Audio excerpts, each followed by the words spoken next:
সত্ৰীয়া নৃত্যই কোনটো বৰ্ষত ৰাষ্ট্ৰীয় স্বীকৃতি লাভ কৰিছিল? আপুনি জানেনে?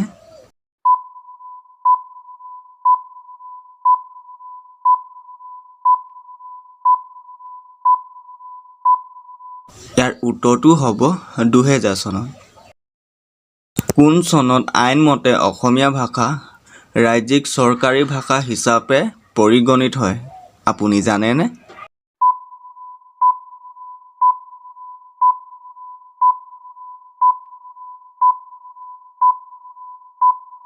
ইয়াৰ উত্তৰটো হ'ব 1960 চনত। ৰাজ্যখনৰ মুঠ কিমান শতাংশতকৈও অধিক লোকে অসমীয়া ভাষা কয়? আপুনি জানেনে?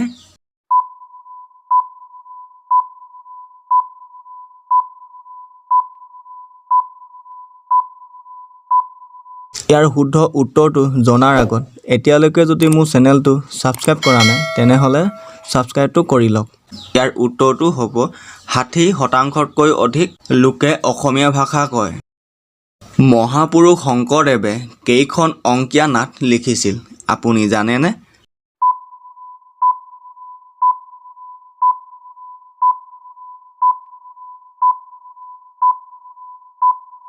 ইয়াৰ উত্তৰটো হ'ব 6খন।